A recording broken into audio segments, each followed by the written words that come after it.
ನಮಸ್ಕಾರ ಸ್ನೇಹಿತರೆ, ಮತ್ತೊಂದು ಹೊಸ ವಿಡಿಯೋಗೆ ತಮ್ಮೆಲ್ಲರಿಗೂ ಸುಸ್ವಾಗತ. Welcome to Jai Kannada YouTube channel. ಸ್ನೇಹಿತರೆ, ಇವತ್ತಿನ ವಿಡಿಯೋದಲ್ಲಿ ನಾನು ನಿಮಗೋಸ್ಕರ ಲುಮಿನಸ್ ಟೇಬಲ್ ಫ್ಯಾನನ್ನು ಅನ್ಬಾಕ್ಸಿಂಗ್ ಮಾಡ್ತಾ ಇದ್ದೀನಿ. ಜೊತೆಗೆ ಇದರ ಒಂದು ರಿವ್ಯೂ ಸಹ ಕೊಡ್ತಾ ಇದ್ದೀನಿ.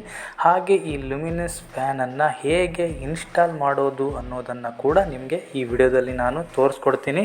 ಈ ಫ್ಯಾನನ್ನು ನಾನು ಫ್ಲಿಪ್ಕಾರ್ಟ್ ಮೂಲಕ ಪರ್ಚೇಸ್ ಮಾಡಿದ್ದೀನಿ. ಈಗ ಇದರ ಕರೆಂಟ್ ಪ್ರೈಸ್ ಬಂದ್ಬಿಟ್ಟು 1399 ರೂಪಾಯಿ ಇದೆ.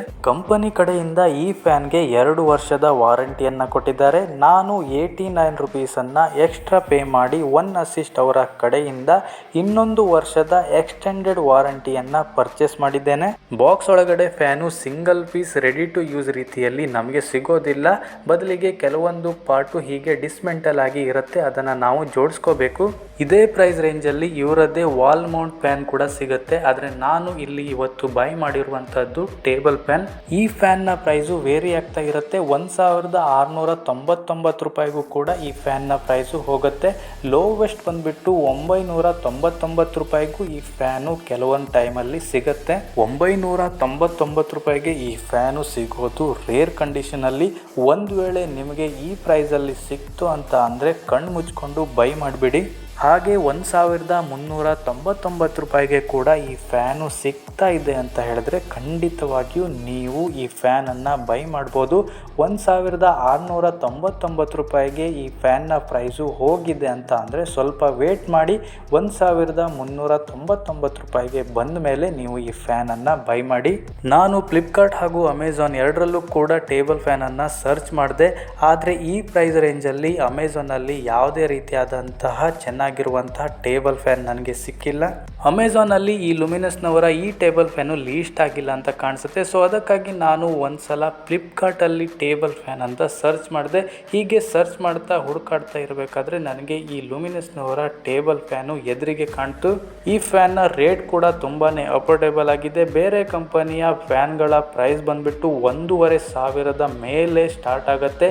ಆದರೆ ನಮಗೆ ಈ ಲುಮಿನಸ್ನವರ ಈ ಫ್ಯಾನ್ ಬಂದ್ಬಿಟ್ಟು ಕೇವಲ 1399 ರೂಪಾಯಿಗೆ ಸಿಗ್ತಾ ಇದೆ. ನಾನು ಕೇವಲ ಈ ಫ್ಯಾನ್ನ ರೇಟು ಕಡಿಮೆ ಇದೆ ಅಂತ ಬೈ ಮಾಡಿಲ್ಲ. ನಾನು ಈ ಫ್ಯಾನ್ನ ರಿವ್ಯೂ ಹಾಗೆ ರೇಟಿಂಗ್ ಅನ್ನ ಕೂಡ ಚೆಕ್ ಮಾಡಿದೆ.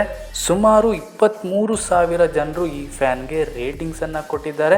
ನಾವು ಈ ಫ್ಯಾನ್ ಅನ್ನ ಕೇವಲ ಒಂದು 10 ರಿಂದ 15 ನಿಮಿಷದ ಒಳಗಡೆ ಫಿಟ್ ಮಾಡಬಹುದು. ಆದರೆ ನಮಗೆ ಈ ಫ್ಯಾನ್ ಅನ್ನ ಫಿಟ್ ಮಾಡೋದಕ್ಕೆ ಕೇವಲ ಒಂದು ಸ್ಕ್ರೂ ಡ್ರೈವರ್ನ ಅವಶ್ಯಕತೆ ಇರುತ್ತೆ. 4 ಸ್ಕ್ರೂಗಳನ್ನ ಇವರು ಫ್ಯಾನ್ ಜೊತೆಗೆ ಕೊಟ್ಟಿರ್ತಾರೆ. ಇದನ್ನ ನಾವು ಫ್ಯಾನ್ ನ ಕೆಳಗಡೆ ಸ್ಕ್ರೂ ಡ್ರೈವರ್ನ ಸಹಾಯದಿಂದ ಫಿಟ್ ಮಾಡಬೇಕಾಗತ್ತೆ.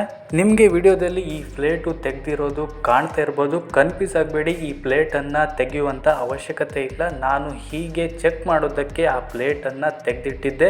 ನೀವು ಯಾವುದೇ ರೀತಿಯಾಗಿ ಆ ಪ್ಲೇಟ್ ಅನ್ನ ತೆಗೆಯುವಂತ ಅವಶ್ಯಕತೆ ಇಲ್ಲ. ಆ ಪ್ಲೇಟ್ ನ ಜೊತೆಗೇನೆ ನಾವು ಈ ಫ್ಯಾನ್ ಅನ್ನ ಸ್ಟ್ಯಾಂಡಿಗೆ ಇಟ್ಟು 4 ಸ್ಕ್ರೂಗಳನ್ನ ಜೋಡಿಸ್ಕೋಬೇಕು. ನೋಡಿ, ನಾನು ತೋರಿಸುವಂತಹ 4 ಕಡೆಗಳಲ್ಲಿ ಅವರು ಕೊಟ್ಟಿರುವಂತಹ 4 ಸ್ಕ್ರೂಗಳನ್ನ ಹಾಕಿ ಫ್ಯಾನ್ ಅನ್ನ ಸ್ಟ್ಯಾಂಡಿಗೆ ಫಿಟ್ ಮಾಡ್ಕೋಬೇಕು. ಸ್ಕ್ರೂಗಳನ್ನ ಹಾಕದೇ ಇದ್ರೆ ಫ್ಯಾನ್ ಅನ್ನ ಮೇಲಿಂದ ಎತ್ತಿ ಹಿಡಿಯುವಾಗ ಫ್ಯಾನು ಬಿದ್ದೋಗುತ್ತೆ. ಸೊ ಅದಕ್ಕಾಗಿ ಸ್ಕ್ರೂಗಳನ್ನ ಹಾಕಲೇಬೇಕು. ಒಮ್ಮೆ ಫ್ಯಾನ್ ಅನ್ನ ಸ್ಟ್ಯಾಂಡಿಗೆ ಫಿಟ್ ಮಾಡಿದ ನಂತರ ಮುಂದ್ಗಡೆ ಈ ರೀತಿಯಾಗಿ ಒಂದು ಕ್ಯಾಪ್ ಅನ್ನ ಕೊಟ್ಟಿರ್ತಾರೆ. ಆ ಕ್ಯಾಪ್ ಅನ್ನ ಟೈಟ್ ಮಾಡೋದಕ್ಕೆ, ಲೂಸ್ ಮಾಡೋದಕ್ಕೆ ಡೈರೆಕ್ಷನ್ ಕೊಟ್ಟಿರ್ತಾರೆ. ಮೊದಲು ನಾವು ಲೂಸ್ ಮಾಡಿಕೊಂಡು ಆ ಕ್ಯಾಪ್ ಅನ್ನ ತೆಗೆದು ಹಿಂದ್ಗಡೆ ಈ ರೀತಿಯಾಗಿ ಇನ್ನೊಂದು ಪ್ಲೇಟ್ ಇರುತ್ತೆ, ಅದನ್ನ ಕೂಡ ನಾವು ಲೂಸ್ ಮಾಡಿಕೊಂಡು ತೆಕ್ಕೋಬೇಕು.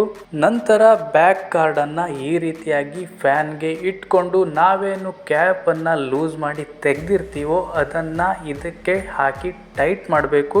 ಯಾವ ರೀತಿಯಾಗಿ ಟೈಟ್ ಮಾಡಬೇಕು ಅಂತ ಹೇಳಿದರೆ, ಹಿಂದ್ಗಡೆ ಹಾಕಿರುವಂಥ ಬ್ಯಾಕ್ ಗಾರ್ಡು ಯಾವುದೇ ಕಾರಣಕ್ಕೂ ಅಲ್ಗಾಡಬಾರ್ದು. ನಮಗೆ ಟೈಟ್ ಮಾಡುವಾಗ ಗೊತ್ತಾಗುತ್ತೆ. ನಾವು ಟೈಟ್ ಮಾಡ್ತಾ ಹೋದಾಗೆ ಹಿಂದ್ಗಡೆ ಹಾಕಿರುವಂತಹ ಬ್ಯಾಕ್ ಗಾರ್ಡು ಅಲ್ಗಾಡೋದು ಕಡಿಮೆ ಆಗುತ್ತೆ. ಬ್ಯಾಕ್ ಗಾರ್ಡು ಪೂರ್ತಿಯಾಗಿ ಅಲ್ಗಾಡೋದು ಸ್ಟಾಪ್ ಆದಾಗ ನಾವು ಟೈಟ್ ಮಾಡೋದನ್ನ ನಿಲ್ಲಿಸಿ ಮುಂದಿನ ಇನ್ಸ್ಟಾಲೇಷನ್ ಸ್ಟೆಪ್ಗೆ ಹೋಗಬೇಕು. ನೆಕ್ಸ್ಟ್ ಸ್ಟೆಪ್ ಬಂದ್ಬಿಟ್ಟು ಪ್ರೊಪೆಲ್ಲರ್ ಅನ್ನ ಹಾಕೋದು.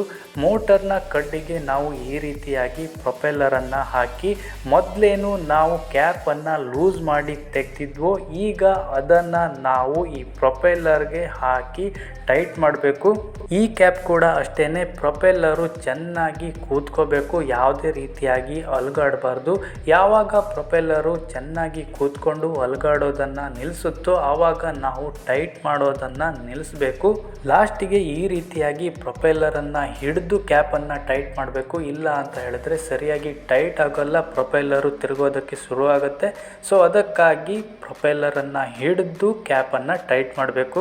ನೆಕ್ಸ್ಟ್ ಆ್ಯಂಡ್ ಫೈನಲ್ ಸ್ಟೆಪ್ ಬಂದುಬಿಟ್ಟು ಫ್ರಂಟ್ ಗಾರ್ಡನ್ನು ಇನ್ಸ್ಟಾಲ್ ಮಾಡೋದು. ಫ್ರಂಟ್ ಗಾರ್ಡ್ಗೆ ಒಂದು ಸ್ಕ್ರೂವನ್ನು ಕೊಟ್ಟಿರ್ತಾರೆ, ಅದನ್ನು ಸ್ವಲ್ಪ ಲೂಸ್ ಮಾಡಿಕೊಂಡು ಬ್ಯಾಕ್ ಗಾರ್ಡ್ಗೆ ಅಟ್ಯಾಚ್ ಮಾಡಿ ನಂತರ ಸ್ಕ್ರೂವನ್ನು ಟೈಟ್ ಮಾಡಿದರೆ ನಮ್ಮ ಫ್ಯಾನು ಯೂಸ್ ಮಾಡೋದಕ್ಕೆ ರೆಡಿಯಾಗಿರುತ್ತೆ. ಸ್ನೇಹಿತರೆ, ಫ್ಯಾನು ತುಂಬಾ ಚೆನ್ನಾಗಿದೆ, ಜಾಸ್ತಿ ಏನು ಸೌಂಡ್ ಮಾಡೋದಿಲ್ಲ, ಸೌಂಡ್ ಕೂಡ ತುಂಬ ಕಡಿಮೆ ಇದೆ. ಖಂಡಿತವಾಗಿಯೂ ನೀವು ಈ ಫ್ಯಾನನ್ನು ಬೈ ಮಾಡ್ಬೋದು. ನಾನು ನಿಮಗೆ ಈ ಫ್ಯಾನನ್ನು ಬೈ ಮಾಡೋದಕ್ಕೆ ರೆಕಮೆಂಡ್ ಮಾಡ್ತೀನಿ. ಈ ಫ್ಯಾನ್ನ ಲಿಂಕನ್ನು ನಾನು ಡಿಸ್ಕ್ರಿಪ್ಷನ್ ಬಾಕ್ಸಲ್ಲಿ ಕೊಟ್ಟಿರ್ತೀನಿ, ಅದನ್ನು ಕ್ಲಿಕ್ ಮಾಡೋದ್ರ ಮೂಲಕ ನೀವು ಈ ಫ್ಯಾನನ್ನು ಬೈ ಮಾಡ್ಬೋದು. 1399 ರೂಪಾಯಿಗೆ ಈ ಫ್ಯಾನನ್ನು ನಾವು ಕಣ್ಣು ಮುಚ್ಕೊಂಡು ಬೈ ಮಾಡ್ಬೋದು. ತುಂಬಾ ಚೆನ್ನಾಗಿದೆ ಸ್ನೇಹಿತರೆ. ಇದಾಗಿತ್ತು ಇವತ್ತಿನ ವಿಡಿಯೋ. ಸಿಗೋಣ ಮತ್ತೊಂದು ಹೊಸ ವಿಡಿಯೋ ಮೂಲಕ. ಅಲ್ಲಿ ತನಕ ಟೇಕ್ ಕೇರ್. ಧನ್ಯವಾದ ಸ್ನೇಹಿತರೆ.